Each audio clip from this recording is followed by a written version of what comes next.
Hi മക്കളെ, +1 മലയാളം പരീക്ഷ. ആ പരീക്ഷയിൽ ഓർമ്മയുടെ ഞരമ്പ് എന്ന പാഠഭാഗത്ത് നിന്ന് പരീക്ഷയ്ക്ക് ചോദിക്കാൻ സാധ്യതയുള്ള പ്രധാനപ്പെട്ട ചോദ്യങ്ങൾ മാത്രം പരിശോധിക്കുന്ന ഈ സെക്ഷനിലേക്ക് മക്കളെ ഞാൻ സ്വാഗതം ചെയ്യുന്നു. ഓർമ്മയുടെ ഞരമ്പ് KR മീരയുടെ കൃതിയായിരുന്നു. എന്ത് ചെയ്യുക, നമ്മളൊന്ന് ഓർമ്മയിൽ വെച്ചേക്കുക. മലയാള ചെറുകഥയിലെ ശക്തമായ സ്ത്രീ സാന്നിധ്യമാണ് KR മീര. 1970 ഫെബ്രുവരി 19 കൊല്ലം ജില്ലയിലെ ശാസ്താംകോട്ടയിലാണ് KR മീര ജനിച്ചത്.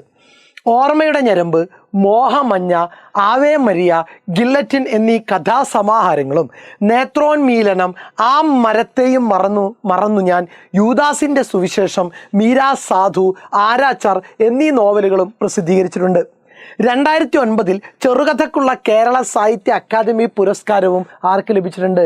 KR മീരയ്ക്ക് ലഭിച്ചിട്ടുണ്ട്. അപ്പോൾ ഓർമ്മയുടെ ഞരമ്പ് എഴുതാൻ ഇടയായ സാഹചര്യം എന്ത് ചെയ്യുക, മക്കളൊന്ന് ഓർമ്മയിൽ വെച്ചേക്കുക. പാഠഭാഗം നിങ്ങൾക്ക് ഏകദേശം അറിയാവുന്നതാണ്. എഴുത്തുകാരിയും പത്രപ്രവർത്തകയുമായ KR മീര ജീവിതത്തിൽ കണ്ടുമുട്ടിയ ചില സ്ത്രീകളുടെ ജീവിതാനുഭവങ്ങളാണ് ഓർമ്മയുടെ ഞരമ്പ് എന്ന കഥ എഴുതാൻ പ്രേരണയായത്. ശാസ്താംകോട്ടയിൽ KR മീരയുടെ വീടിനടുത്തായിരുന്നു സ്വതന്ത്ര സമര സേനാനിയും ഇന്ത്യൻ പാർലമെൻറ്റ് അംഗവുമായ VP നായരുടെ വീട്. അദ്ദേഹത്തിൻ്റെ പത്നി ലളിത P നായരുമായി മീരയ്ക്ക് വളരെ ആത്മബന്ധമുണ്ടായിരുന്നു. പ്രതിഭാശാലിയായ എഴുത്തുകാരിയായിരുന്നിട്ടും കുടുംബം എന്ന ചട്ടക്കൂടിനുള്ളിൽ ചുരുങ്ങിപ്പോയ ലളിത P നായരുടെ ജീവിതം മീരയെ ആഴത്തിൽ സ്പർശിച്ചു. ലളിത P നായരുടെ അമ്മ കല്യാണി അമ്മ പഠിക്കാൻ കഴിയാത്തതിൻ്റെ സങ്കടം എപ്പോഴും പങ്കുവച്ചിരുന്നു. MA വരെ പഠിക്കണം എന്ന് അവർ മീരയെ ഓർമ്മപ്പെടുത്തിയിരുന്നു.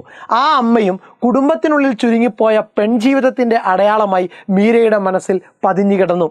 പത്രപ്രവർത്തന ജീവിതത്തിനിടയിൽ മീര കണ്ടുമുട്ടിയ ഒരു വൃദ്ധയും മനസ്സിൽ മായാതെ നിന്നു. ഇതെല്ലാം കൂടെ ഉൾപ്പെടുത്തി തയ്യാറാക്കിയ ഒരു പാഠസംഗ്രഹം അല്ലെങ്കിൽ ഒരു കഥയായിരുന്നു മീര അവതരിപ്പിച്ച ഓർമ്മയുടെ ഞരമ്പ് എന്നുള്ള പാഠഭാഗം.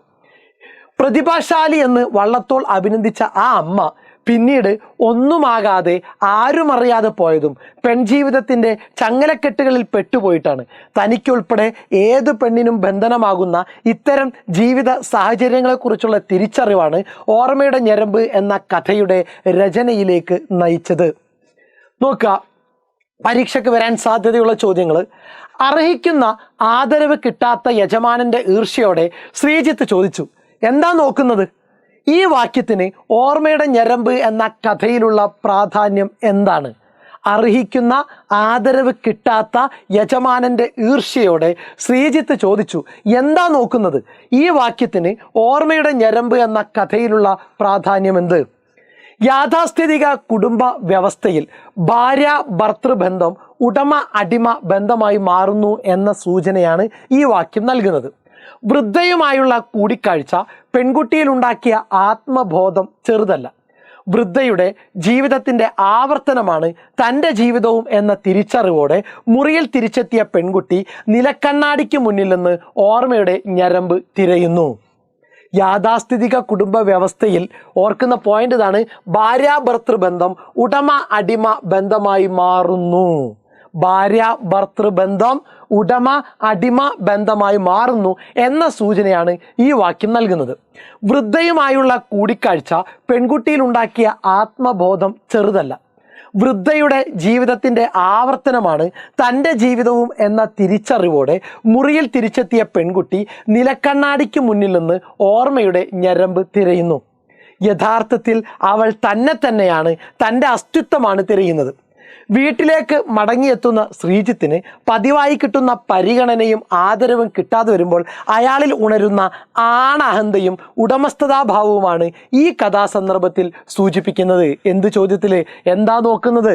ശ്രീജിത്തിനെ പരിഗണിക്കാൻ നിൽക്കുന്നുകൊണ്ടാണ്. യഥാർത്ഥത്തിൽ അവൾ തിരഞ്ഞത് തന്നെയാണ്, തൻ്റെ അസ്തിത്വമാണ് തിരയുന്നത്. വീട്ടിലേക്ക് മടങ്ങിയെത്തുന്ന ശ്രീജിത്തിന് പതിവായി കിട്ടുന്ന പരിഗണനയും ആദരവും കിട്ടാതെ വരുമ്പോൾ അയാളിൽ ഉണരുന്ന ആണഹന്തയും ഉടമസ്ഥതാഭാവവുമാണ് ഈ കഥാസന്ദർഭത്തിൽ സൂചിപ്പിക്കുന്നത്. സെറ്റാണല്ലോ? ഓക്കെ, രണ്ടാമത്തെ ക്വസ്റ്റ്യനിലേക്ക് നോക്കാം. സീമന്ത രേഖയിലിട്ട സിന്ദൂരം വിയർപ്പിൽ കുതിർന്ന് വിരലിലൊട്ടി ഒരു തുള്ളി രക്തം പോലെ അത് വിരൽ തുമ്പിൽ ഒരു നിമിഷം തങ്ങി പിന്നെ മെല്ലെ താഴേക്ക് വീണു മരിച്ചു. ഈ വാക്യം കഥയ്ക്ക് നൽകുന്ന അർത്ഥ സാധ്യതകൾ എന്തെല്ലാം? സീമന്ത രേഖയിലിട്ട സിന്ദൂരം വിയർപ്പിൽ കുതിർന്ന് വിരലിലൊട്ടി ഒരു തുള്ളി രക്തം പോലെ അത് വിരൽത്തുമ്പിൽ ഒരു നിമിഷം തങ്ങി പിന്നെ മെല്ലെ താഴേക്ക് വീണു മരിച്ചു. ഈ വാക്യം കഥയ്ക്ക് നൽകുന്ന അർത്ഥ സാധ്യതകൾ എന്തെല്ലാമെന്നാണ് ചോദിച്ചിരിക്കുന്നത്. നോക്കുക, എന്താണ് പെണ്ണിന് ദാമ്പത്യം ഒരു ബാധ്യതയാണോ എന്ന ചോദ്യം ഉയർത്തുന്ന ഒരു കഥാസന്ദർഭമാണിത്. പെണ്ണിന് ദാമ്പത്യം ഒരു ബാധ്യതയാണോ എന്ന ചോദ്യം ഉയർത്തുന്ന ഒരു കഥാസന്ദർഭമാണിത്. ശ്രീജിത്തിൻ്റെ ഭാര്യ പദവിക്കപ്പുറം തൻ്റെ വ്യക്തിത്വം ദാമ്പത്യത്തിൽ അംഗീകരിക്കപ്പെടാൻ പോകുന്നില്ല എന്ന പെൺകുട്ടിയുടെ തിരിച്ചറിവിൻ്റെ സൂചനയും ഈ സന്ദർഭത്തിലുണ്ട്. ഒരു യാഥാസ്ഥിതിക കൂട്ടുകുടുംബ വ്യവസ്ഥയിൽ പെൺജീവിതം എത്രത്തോളം ചുരുങ്ങിപ്പോകുമെന്ന് വൃദ്ധയുടെ ജീവിതാനുഭവങ്ങളിൽ നിന്ന് പെൺകുട്ടി തിരിച്ചറിയുന്നു. ആ ജീവിതത്തിൻ്റെ ആവർത്തനമാണ് തൻ്റെ ജീവിതം എന്ന സത്യമാണ് പെൺകുട്ടി ഞെട്ടലോടെ അറിയുന്നത്.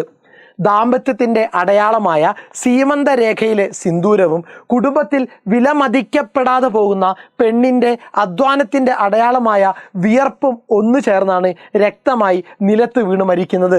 ദാമ്പത്യത്തിൽ പെൺജീവിതം നേരിടേണ്ടി വരുന്ന ദുരന്തത്തിൻ്റെ സൂചനയാണിത്. സെറ്റാണല്ലോ.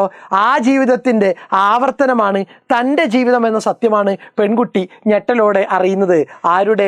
ഈ വൃദ്ധയുടെ ജീവിതത്തിൻ്റെ ആവർത്തനമായിരിക്കും തൻ്റെ ജീവിതം എന്ന സത്യമാണ് പെൺകുട്ടി ഞെട്ടലോടെ അറിയുന്നത്. ദാമ്പത്യത്തിൻ്റെ അടയാളമായ സീമന്ത രേഖയിലെ സിന്ദൂരം അത് ദാമ്പത്യത്തിൻ്റെ അടയാളമാണ്. അതുപോലെ കുടുംബത്തിൽ വിലമതിക്കപ്പെടാതെ പോകുന്ന പെണ്ണിൻ്റെ അധ്വാനത്തിൻ്റെ അടയാളമായ വിയർപ്പും.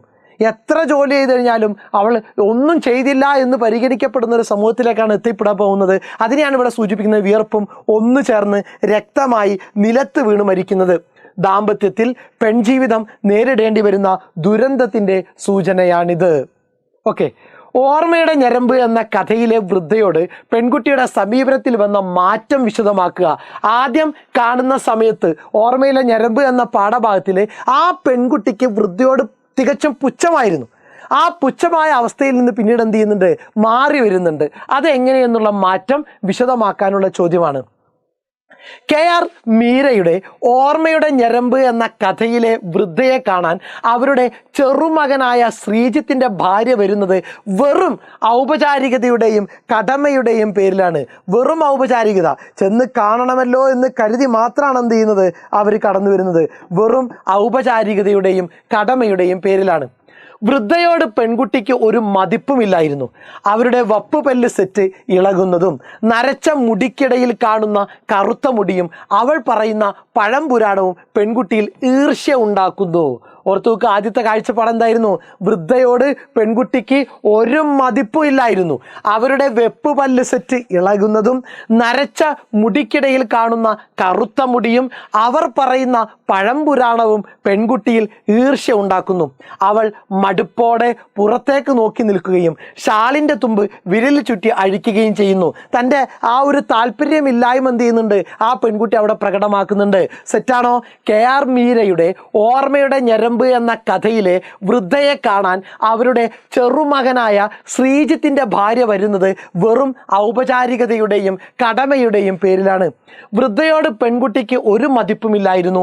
അവരുടെ വെപ്പുപല്ല് സെറ്റ് ഇളകുന്നതും നരച്ച മുടിക്കിടയിൽ കാണുന്ന കറുത്ത മുടിയും അവർ പറയുന്ന പഴംപുരാണവും പെൺകുട്ടിയിൽ ഈർഷ്യ ഉണ്ടാക്കുന്നു. അവൾ മടുപ്പോടെ പുറത്തേക്ക് നോക്കി നിൽക്കുകയും ഷാളിൻ്റെ തുമ്പ് വിരലിൽ ചുറ്റി അഴിക്കുകയും ചെയ്യുന്നു. വൃദ്ധ സ്വാതന്ത്ര്യം